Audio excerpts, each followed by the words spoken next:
Good day again, everyone. Let us continue discussing the chapter 5, the exact differential equation. We already here at example number 2 under the method of integrating factor. So let us just continue.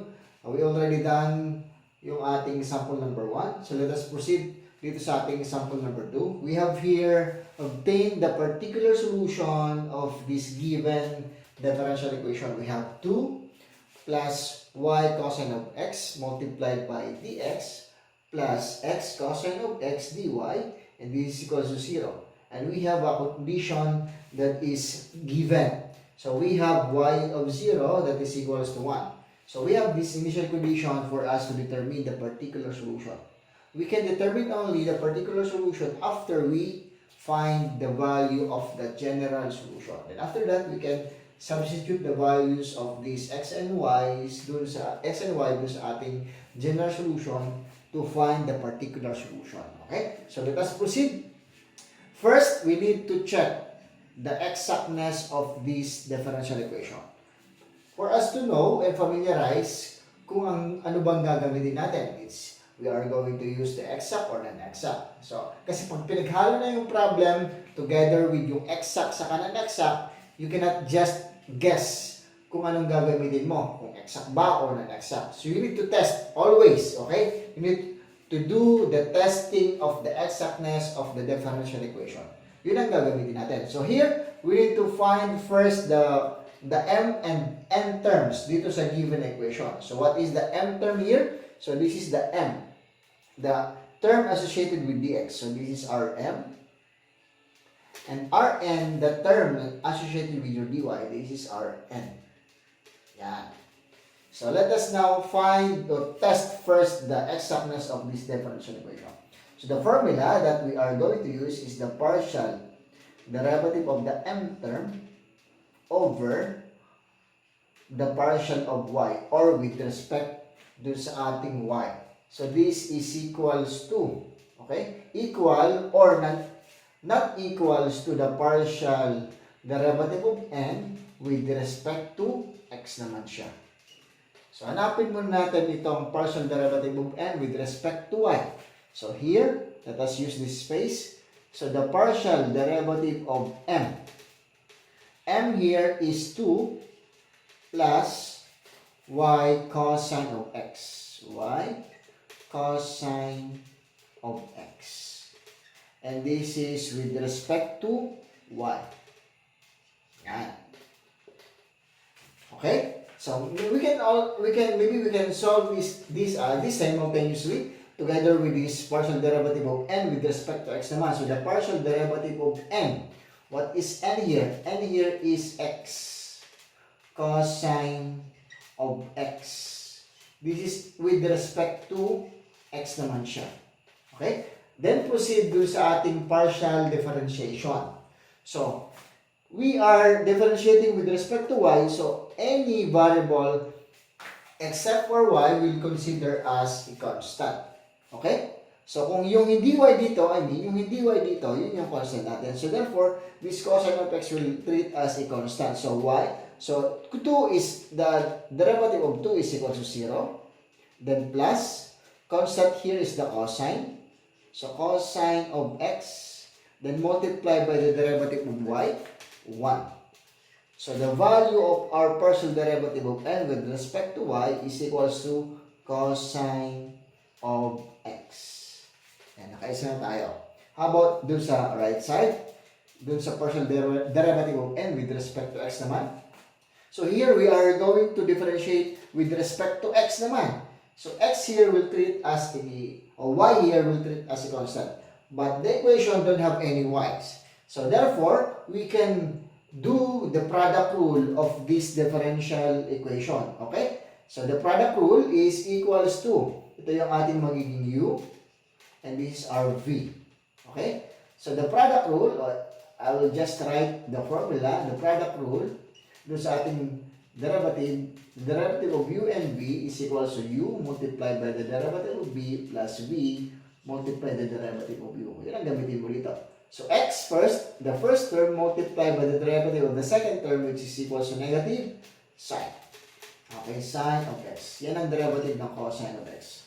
Okay? Then plus, the second term, which is yung cosine mo, cosine of x, then multiply by the derivative of the first term is equals to 1. So, the value of our partial derivative of n with respect to x is equals to, simplify, this is negative x sine of x plus cosine of x. So, therefore, these two equations are not equal. Okay? Ang conclusion natin dito is this is non-exact. Okay? This is a non-exact differential equation. So, therefore, we can proceed now dun sa ating solution. Since ang topic natin dito is yung introducing or method of integrating factor, we can now start solving for the integrating factor. Okay? So, this is, we can copy first this one. Okay? So, need to copy this kasi gagamitin natin itong partial derivative of n with respect to y. Ganoon din naman yung partial derivative of n with respect to x. So, we need to keep this cosine of x at tapos itong x, negative x, sine of x plus cosine of x. These are the values that we will use dun sa starting point ng ating pag-solve ng integrating factor. Kasi kailangan natin pumili, ano ba yung gagamitin natin? Is we will use yung function of x or the function of y. Using these twos, itong dalawa na itong partial derivative of n, tapos partial derivative of n, yung with respect sa x and y naman natin. Okay? So let us continue. Okay, let us now start determining what integrating factor we will use dun sa ating solution of non-exact differential equation. So it would be this integrating factor in terms of the function of x, or it would be itong integrating factor naman in terms of the function of y. So we have the formula that we will use to find the value of the function of x and the function of y, or simply yung ating fx and gy. So, alam natin that choosing kung fx or gy ang gagamitin, kung yung makuha natin value ng gx dito will be x alone lang, kumbaga wala siyang kasamang ibang variable. Then that is one of the qualification na gagamit natin yung function of x. Kumbaga, kung x alone dito, so we can use that fx using dito sa ating integrating factor. Okay? If the value of your gy will be y alone lang, y lang, walang ibang kasamang variable, then we can use that gy dito sa ating integrating factor. Gagamitin naman natin itong second condition. This is the first condition and this is the second condition. Or we can call this one as case 1 and case 2. Okay? So let us now start solving for the value of fx. Unahin natin yung fx muna. So, I already wrote yung ating value ng partial derivative of n with respect to y. We have cosine of x. The partial derivative of n with respect to x naman, we have this negative x sine of x plus cosine of x. Ito na yung nakuha natin kanina dun sa testing natin of exactness ng differential equation. So, ipapalit na lang natin itong dalawa na to dito sa mga formulas of the function of x and the function of y. So, first thing to do is find the value of the fx.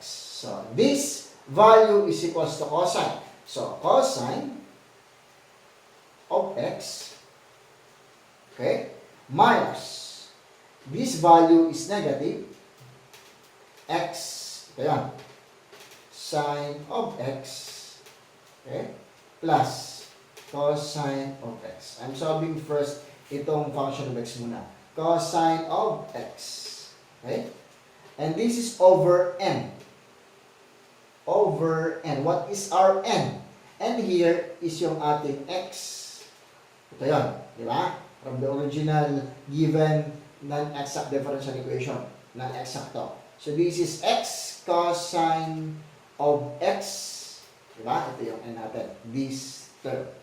So this is our value of fx. Yung function of x natin. So let us simplify. So this is equals to cosine of x. Distribute yung negative sign dun sa loob ng parentheses. So this is equals to magiging positive x sine of x Yung cosine will be negative now because of the negative sign outside. Magiging multiplier natin yun. So, negative cosine of x. And this is over x cosine of x. Okay? So, this is our function of x. To simplify, cosine minus cosine will be equal to 0. So, matitira dito is x. Okay? X sine of x over x cosine of x.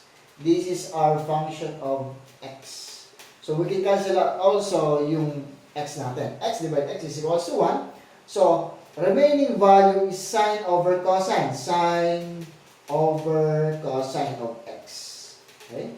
Sine of x over cosine of x.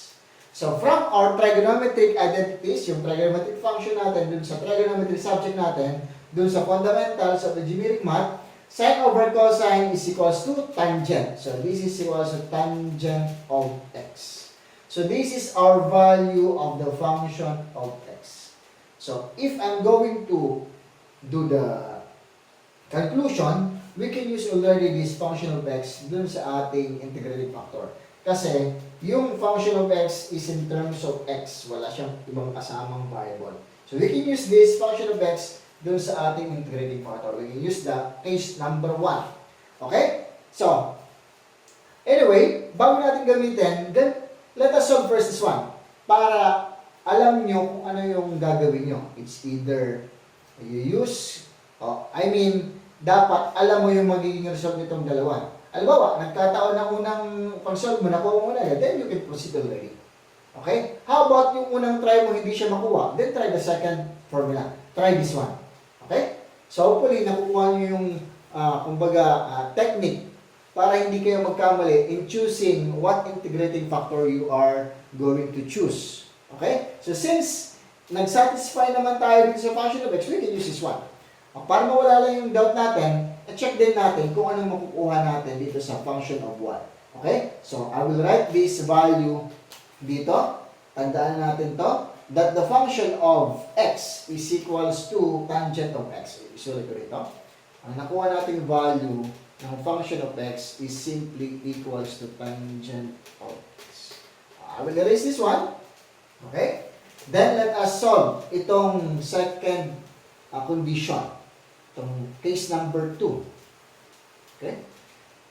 Let us use this case number 2. What is the value of this partial derivative of n with respect to x? This one. So I will write here. So negative x sine of x plus cosine of x. Okay, then minus the value of this is equals to cosine of x. So minus cosine of x. And this is over m. What is our m?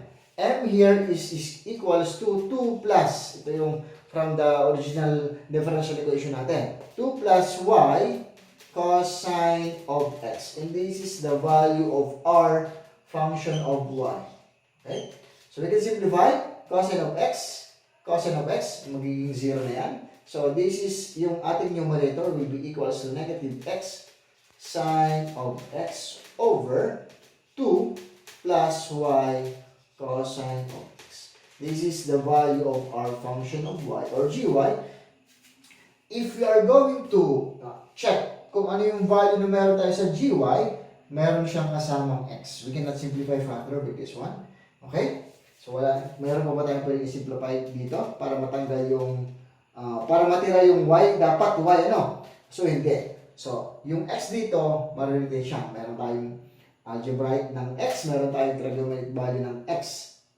So, therefore, this case number 2 is not applicable. Ano? This is not applicable to use. Yan. This is not applicable to use. So, ang nag-qualify, yung ating function of x. Kaya ang gagamitin natin na integrating factor is itong case number 1. Which is yung e raised to the integral of the function of x dx. Okay? So let us now proceed using yung ating function of x. Let us now find the integrating factor. Okay? Tuloy-tuloy natin to. So, integrating factor, our integrating factor is equals to e raised to the integral of the function of x is equals to tangent, di ba? Tangent yung function of x natin, tangent of x and multiplied by dx. So, ito, hindi ito nag-qualify. So, lagay ko ng cross dito para meron tayong tamang solution. So, ito nag-qualify, ito ang napili natin. Tangent of x multiplied by dx. Okay? Ito yung function of x, ipapalit mo lang dun sa fx natin. So, ito na yun. Okay? And we can now proceed dun sa ating simplification. So, this is equals to. So, you need to do the integration of the tangent of x dx. So, sinulat ko dito yung formula galing dun sa ating integral calculus. So, we just need to do yung direct substitution from the formula of integral, which is this. The integral of tangent of u du is equals to ln of secant of u plus c. So, this is equals to e raised to, the integral of this is ln of secant of u. Here is x. Okay? Then plus c. Okay? So, no need to put plus c here. Okay? Because we are looking for an integrating factor dito sa ating solution. So, we need to remove yung exponential function pati yung logarithmic function. So, from the properties of lang natin, alam natin that e raised to ln of x is simply equals to x. So, therefore, the value of our integrating factor is simply equals to, tanggal o, i-write ko muna to, secant of x, dito ko gawin ng solution. So, mawawala na to. So, therefore, integrating factor is equals to secant of x. Okay? So, this is now our multiplier. Na integrating factor, i-multiply natin to dito sa original given na non-exact differential equation para maging exact differential equation siya.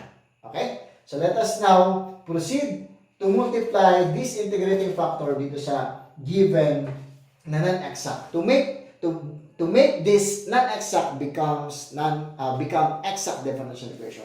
So after nating may transpose o may transform this non-exact na maging exact, then we can now proceed dun sa ating solution of the exact differential equation. Okay?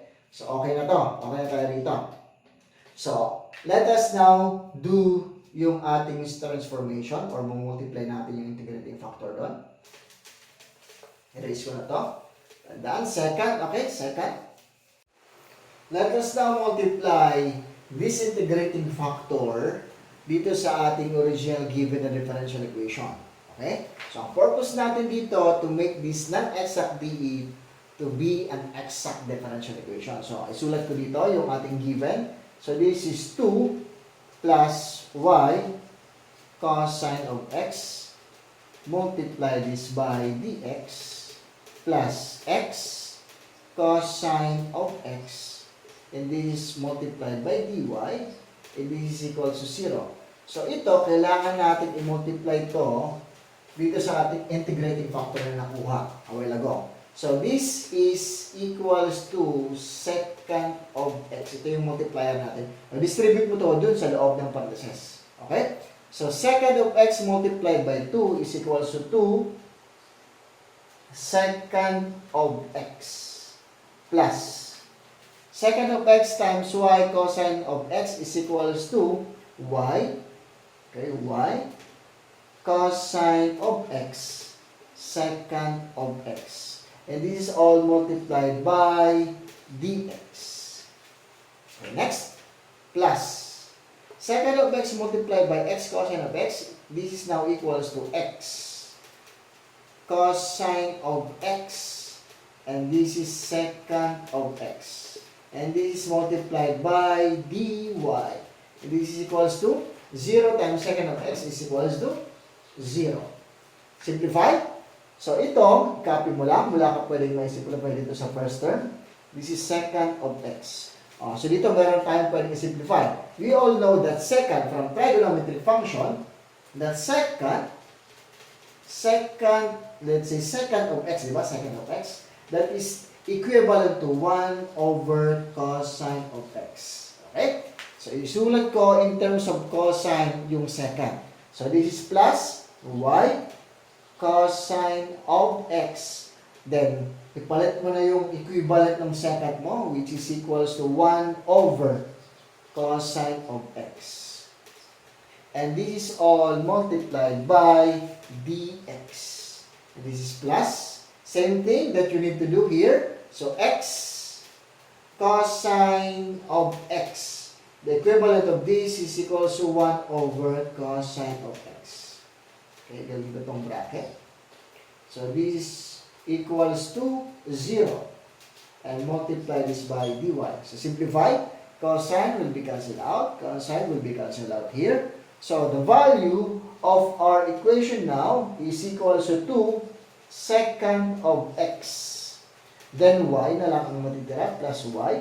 And this is multiplied by dx. And this is plus. X na lang yung matitira dito. X dy and this is equals to 0. So, this is our new differential equation. So, dapat nito maging exact differential equation na siya. Kasi ginamitan natin siya ng integrating factor. So, if this is already an exact DE, then we can now proceed sa ating solution. So, let us now continue. So, ito na yung ating new DE, ano? Ito yung ating new differential equation, new DE. Okay? Lagyan ko ng new para hindi tayo ito. New DE. Yan. So, para huwag na tayo magtagal. So, let us now test the exactness of this new differential equation na nakuha natin. So, pwede ko nang erase to. So, wala na to. So, hindi na to magagamit. Okay? So, tanggalin ko na to, ano? Okay? So, just remember yung ating initial condition that y0 is equals to 1. Ito yung initial condition. Okay? So, I will just copy this dito sa taas. So, 2 second of x plus y multiply this by dx plus x dy. Okay? So, let us now start doing the testing of this differential equation. So, we have here the associated with dx. Ito na yung bago mong m. This is our m. And this is our new m. So, the partial derivative of m with respect to y is equals to this. So, this is equals to the partial of 2 second of x plus y. And this is with respect to y. And do sa other side mo naman, which is yung partial derivative of m with respect to x naman, this is equals to the partial derivative of n. N mo is x with respect to x naman siya. So, other than y, we'll treat as a constant. So, 2 second of x is a constant. Constant to. So, this is the differential of that is 0. The differential of y is equals to 1. So, therefore, the partial derivative of m with respect to y mo is equals to 1. So, ano naman yung value nito? So, wala namang iba, the derivative of x is equals to 1. Diba? So, the partial derivative of n with respect to x is equals to 1. So, yung dalawang equation mo ngayon is exact na siya. So, this is now an exact differential equation. So, exact ito. This is already an exact differential equation. So, from non-exact, naging exact differential equation na siya. Then, proceed now dun sa ating solution using yung exact differential equation. Okay? So, let us now proceed doing the solution of non-exact differential equation. Okay, let us now solve this exact differential equation. Let us use the second method, yung ating direct integrable and non-direct integrable na terms. So here, before you select or choose kung ano yung direct integrable and non-direct integrable, you need to distribute yung ating derivative. So, dx, distribute mo dito sa loob ng parentheses. So, dx multiplied by 2 second of x, that is equals to 2 second of x multiplied this by dx. Then plus y multiplied by dx Then copy yung ating last term, which is equals to x dy. And this is equals to 0. Then select the di and di. So here, since all terms, in terms of x, so this is direct integrable. Combination of y and x, this is non-direct integrable. This is also non-direct integrable. Okay? So, yung ating direct integrable, kukunin natin siya. Okay? So, copy the 2 secant of x dx. But in terms of NDI, since dalawang NDI ka, then yung term mo dito, dx and dy, pili ka lang ng isa dito. Okay? It's either you choose this y dx or x dy. So, piliin ko yung y dx. And this is equals to 0. Then proceed dun sa ating integration. So, integrate mo na to. Integrate this, integrate this, integrate this. So, para mas madali yung ating integration process, i-factor out mo lahat ng constant. Okay? 2 is a constant. So, 2, i-arrange muna natin. 2, then secant of x dx. Then plus, y is a constant here. So, y, then multiplied by dx. And this is equals to 0 because we are considering a partial integration on this solution. Yeah, yung other term other than x is considered as a constant. So, let us now proceed doing the integration. So, what is the integral of secant of x dx? So, sinulat ko na dito that the integral of secant of u du is equals to ln multiplied by the secant of u plus tangent of u plus c. So, para mas simplify na yung ating solution, we just need to do yung substitution yung ating formula doon sa ating integral. So, copy yung ating constant 2, then multiply this by the integral of secant of x dx is simply this formula, ln. So, since this is in terms of x, so papalitan mo lang naman lahat ng u ng x. So, ln of secant of x plus tangent of x. Okay? This is the integral of secant of x dx. Now, the last term, since y is a constant, copy yung ating y. Then, the integral of dx is simply equals to x. Then, this is equals to c, yung ating arbitrary constant. Okay? Then, simplify natin, okay? So, tanggalin natin yung bracket dito. So, this is equals to 2 ln of secant of x plus tangent of x. Okay? Then, plus, unahin natin yung x na term. So, plus x and y, and this is equals to c. Ito na ba yung ating general solution? Hindi pa, ano? We need to simplify further. So, dun sa properties ng logarithm natin, so yung 2 dito, pwede mong ilagay na dito sa as exponent, di ba? Yung properties natin. If you still recall, if you have, let's say, if you have x ln of y, this is equivalent to ln of y, gawin mo ng exponent yung x mo, exponent na ng y. Okay? So, same thing na gagawin natin dito. So, 2, ilagay mo lang ito dun sa secant of x plus tangent of x. So, yung magiging exponent dito. So, this is equals to ln of secant of x plus, okay, plus tangent of x, then raised to, ilagay mo dito to, yan, 2, then plus xy, and this is equals to c. So, this is now our general solution, okay? This is the general solution. But the unknown in the problem, ang hinahanap dito is particular solution. Kasi meron tayong initial condition na y0, that is equals to y. Dito, ang value ng x mo is yung 0, then the value ng y mo is equals to 1. Okay? This is equals to 1. This is general solution. So, we need to determine the particular solution. Therefore, you need to find the value of the arbitrary constant na c. Using yung condition na ito. X is equals to 0, y is equals to 1. So, palitan mo lang naman lahat ng x ng 0, lahat naman ng y ng 1. So, to determine the particular solution. So, let us now solve. Okay, let us now solve the particular solution now. So, palit mo na yung lahat ng value ng x and y. dito sa general solution. If the unknown dun sa problem is general solution, so ito na yung sagot natin. Ito yung tamang sagot. That is the general solution. Okay? So let us now proceed. So this is ln of secant of x. I mean, palitan mo na yung x. What is the secant of x? What is the value of x? I mean, x is 0. Then plus tangent of x is 0 again. And this is plus. So, back plus. X is 0. Y is equals to 1. And this is equals to c.